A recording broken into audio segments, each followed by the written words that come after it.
Ya, teman-teman lihat tuh ikannya ngejar ya, minta makan. Tuh. Ya. Nah, ini sebenarnya bibit ya kawan-kawan. Flokulasi sedimentasi.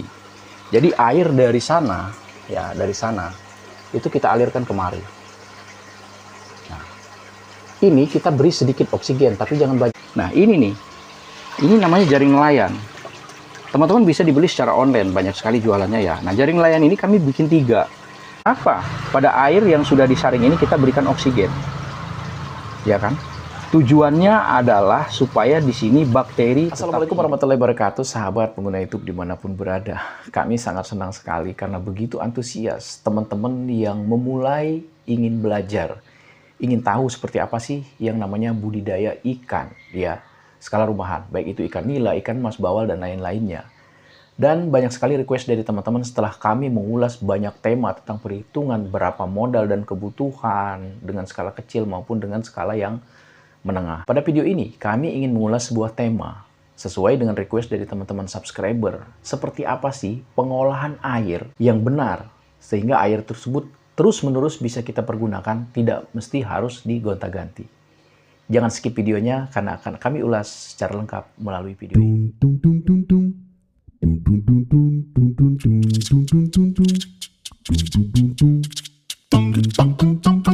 Kami berharap dengan menonton video-video si Malabapis, teman-teman tidak hanya berhenti sebatas menonton. Tapi kami ingin sekali menginspirasi teman-teman semuanya. Sehingga selesai menonton video ini, teman-teman mulai tergerak untuk menjadi pemain. Atau memulai sesuatu yang positif, melakukan budidaya. Teman-teman semuanya, hasil penelitian yang kami lakukan dan hasil uji coba yang kami lakukan, ternyata mengolah air itu sebenarnya sangat gampang. Teori dasarnya adalah teman-teman harus memiliki kolam, yaitu kolam pembesaran atau kolam indukan atau kolam pembibitan, apapun namanya. Tetapi di samping kolam tersebut, teman-teman mesti menyediakan reaktor pengolahan air. Nah, metode ini sudah kami praktekkan, kami buat. Seperti apa supaya air itu tetap smart, tetap bagus, ya kan? Dan tentunya oksigen yang ditambahkan juga harus kontinu, air tetap bisa siklus, dan kita tidak perlu gonta-ganti air. Untuk lebih lengkapnya, kami sudah membuat reaktor pengolahan air sederhana di rumah yang bisa digunakan untuk budidaya ikan dan hasilnya mantap. Nah, teman-teman semuanya, ini adalah reaktor yang kami buat. Skalanya adalah skala rumahan, dan sangat-sangat sederhana. Ukurannya hanya 3 x 3 meter. Tuh. Di depan kamar 3 x 3 meter. Di sebelah sana adalah output air ya yang disalurkan dari kolam reaktor. Nah, reaktor penyaringan ada di dalam kandang ini. Nanti kami akan jelaskan secara detail juga ya. Tapi lebih awal teman-teman boleh dicek kondisi airnya dan ikan-ikannya dalam keadaan baik ya. Sekarang untuk mencoba, kita akan coba kasih pakan dulu ya, supaya teman-teman bisa memastikan nih ikannya mendekat ya. Ya. Nah. Oke. Jadi airnya itu tidak terlalu bening ya. Kalau terlalu bening juga agak kurang bagus juga buat ikannya. Jadi sedang aja. Jadi airnya agak berwarna kemerahan ya kan. Karena memang kondisinya di bawah atap seperti ini kawan-kawan tuh. Ya. Kalau dia kena matahari langsung juga nggak jadi masalah, cuman airnya akan berwarna sedikit kehijau-hijauan. Ya, teman-teman lihat tuh ikannya ngejar, ya minta makan. Ya, nah ini sebenarnya bibit ya kawan-kawan. Jadi bibitnya kita besarkan dulu di kolam ini.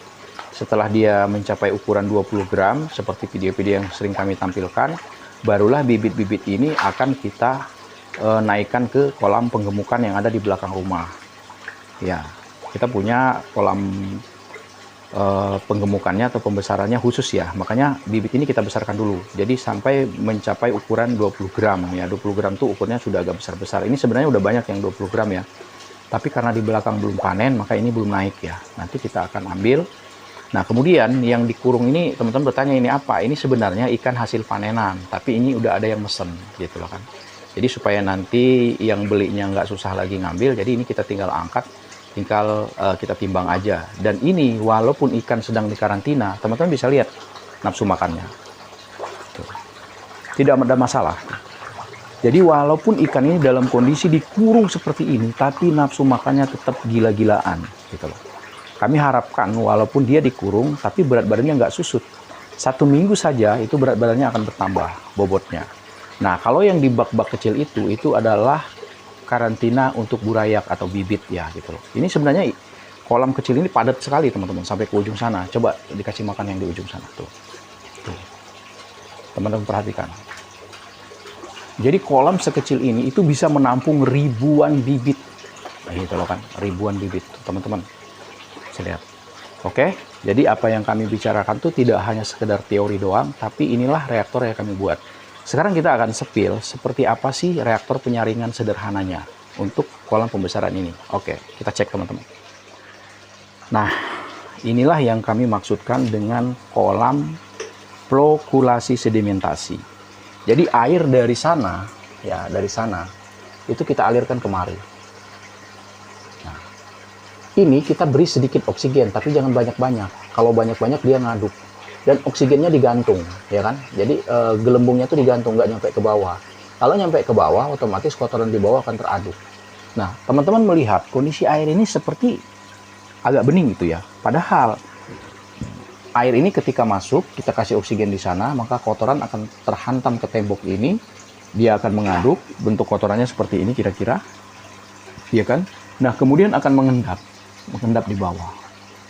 Dan hebatnya lagi, ternyata kolam flokulasi ini menjadi sarangnya cacing darah, ya kan? Jadi sarangnya bloodworm, ya kan? Gitu. Sarangnya bloodworm. Jadi ketika nanti kita mau nguras, kita panen cacing darah juga ya. Jadi cacing darahnya kita ambilin banyak, itu kita kasih makan buat udang galah. Nah, oke, kita lanjutkan. Nah, dari kolam flokulasi ini, air setelah kotoran mengendap di bawah, air akan mengalir ke filtrasi. Filtrasi juga kecil banget teman-teman, coba lihat. Sederhana banget ya kan. Mengalirnya melalui paralon ini, atas ini. Paralon yang bengkok sengaja itu kita tidak apungkan paralonnya, agak dibengkokkan ke bawah. Khawatir kalau diapungkan seperti itu, jadi kotoran itu langsung masuk. Kalau ini kan enggak, yang terhisap adalah air bersihnya saja. Air yang sudah diendapkan flokulasinya. Kemudian masuk ke filtrasi. Oke. Filtrasi kami pun sangat sederhana. Tidak perlu mengeluarkan biaya yang besar seperti misalkan mesin pada sistem meras, ya kan, itu kan mahal ya teman-teman ya. Untuk skala rumahan kita nggak boleh lihat nih, cuma segini doang. Nah ini nih, ini namanya jaring nelayan. Teman-teman bisa dibeli secara online, banyak sekali jualannya ya. Nah jaring nelayan ini kami bikin 3.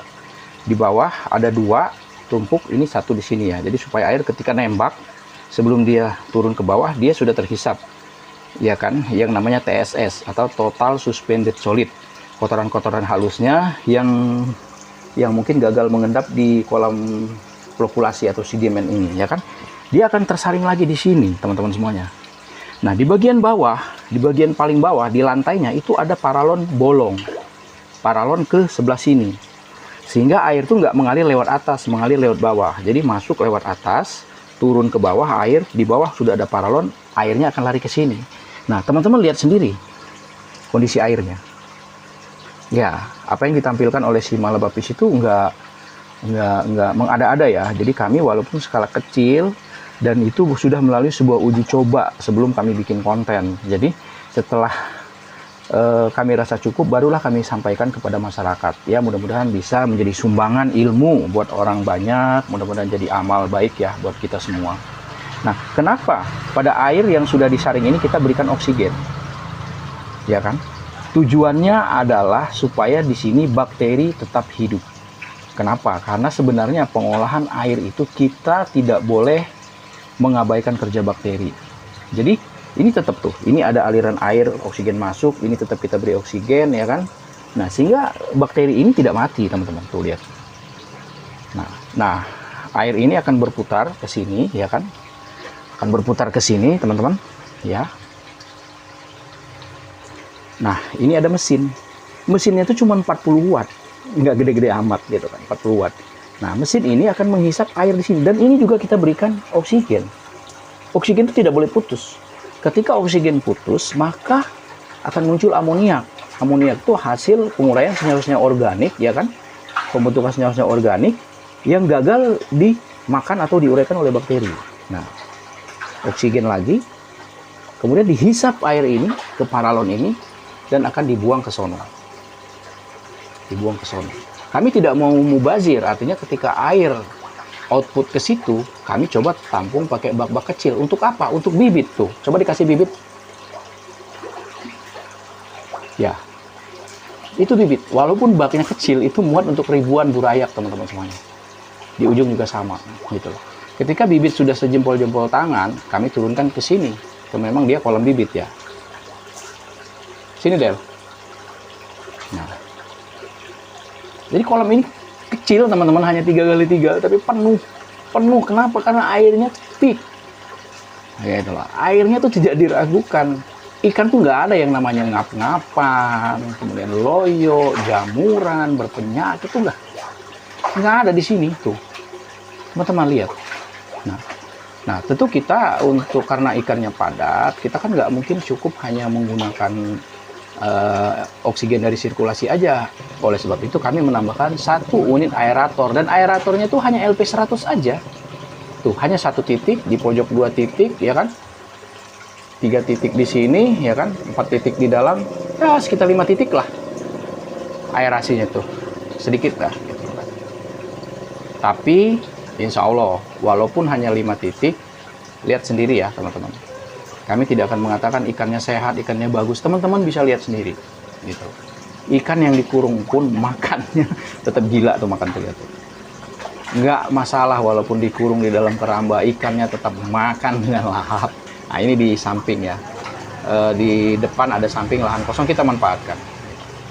Nah, ini sudah banyak yang berat 20 gram, nanti kita akan sortir, kita akan pilih yang 20 gram, lalu kita akan naikkan ke kolam pembesaran di belakang. Teman-teman semuanya. Ini memang ada yang gede, ada yang kecil, karena memang khusus untuk bibit.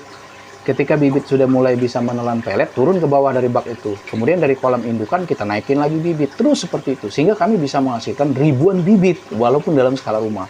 Dan nggak pernah beli yang namanya bibit, teman-teman semuanya. Wah, ini skala kecil, Bang. Iya, ini skala kecil. Tapi ketika teman-teman sudah menguasai minimal, ya kan, minimal pengolahan air yang seperti ini saja, teman-teman sudah bisa mengembangkan dalam skala besar. Dan kami pun sebenarnya sudah sangat siap apabila misalkan nanti kita punya modal yang besar, kita akan kembangkan dalam skala besar, kami juga sudah sangat siap. Karena kami sudah tahu dasar-dasar untuk budidaya. Ini bisa untuk ikan nila, ikan bawal, ikan emas, ikan patin, bisa semua teman-teman. Kami siap sebenarnya. Jadi teman-teman semuanya, pada saat teman-teman membuat suatu kolam untuk pembesaran katakanlah, di sampingnya itu buatlah reaktor kecil untuk pengolahan airnya. Di mana antara kolam pembesaran dan reaktor ini akan saling berhubungan. Artinya air tersebut akan siklus. Air dari kolam pembesaran masuk ke reaktor, di mana di dalam reaktor itu terdapat unit-unit kecil. Di antaranya adalah unit flokulasi atau penampungan kelebihan flok. Nah, unit flokulasi ini juga bertindak sebagai unit sedimentasi, artinya mensedimen, mengendapkan kelebihan flok. Kan enak kalau flok udah diendapkan, maka kita harapkan bahwa flok-flok tersebut akan mengendap. Kelebihannya ya, bukan berarti kita tidak membutuhkan flok di kolam pembesaran. Jadi, karena kita ngasih makan tiap hari, otomatis flok kan akan meningkat. Maka, flok tersebut harus diendapkan. Caranya gimana? Teman-teman harus punya satu kolom flokulasi yang artinya bisa melakukan sedimen terhadap flok-flok tersebut. Setelah flok mengendap, maka air ini akan hanyut kembali ke instalasi penyaringan. Instalasi penyaringannya itu tidak perlu terlalu besar, disesuaikan dengan debit air atau jumlah kubikasi air yang tersedia. Oke? Nah, dari kolam filtrasi penyaringan, maka teman-teman masukkan air tersebut ke kolam air bersih. Baru itu disalurkan ke pompa untuk dihisap kembali di siklus ke kolam pembesaran. Nah, teman-teman semuanya, demikianlah sudah kami tampilkan. Seperti inilah reaktor sederhana yang sudah kami buat. Kami lakukan penelitian, kami uji coba, kami cek selalu pH airnya, dan ternyata reaktor sederhana ini cukup efektif untuk teman-teman pergunakan. Ada yang bertanya, ya ini kan skalanya kecil, Bang. Iya, betul skala kecil. Sekali lagi, channel ini kita mulai untuk skala kecil. Skala rumahan tersebut. Ketika teman-teman sudah paham mengelola bagaimana membudidayakan ikan skala rumahan, mengolah air, benar-benar sudah paham, silahkan teman-teman yang memiliki kelebihan cuan untuk mengembangkan usahanya ke lokasi yang lebih luas atau lebih besar. Tapi minimal teman-teman itu ketika memulai sesuatu itu tidak meraba-raba, sudah ada dasar. Kami harapkan channel ini terus mendampingi teman-teman semuanya untuk kita selalu belajar, kita selalu budidaya bareng-bareng di sini. Dan terima kasih kepada teman-teman semuanya yang sudah menekan tombol subscribe channel ini dan membagikan kepada teman-teman yang lain. Semoga usaha dari kita ini menjadi amal jariah, bermanfaat untuk banyak orang. Nantikan video-video kami selanjutnya. Kami akhiri. Assalamualaikum warahmatullahi wabarakatuh.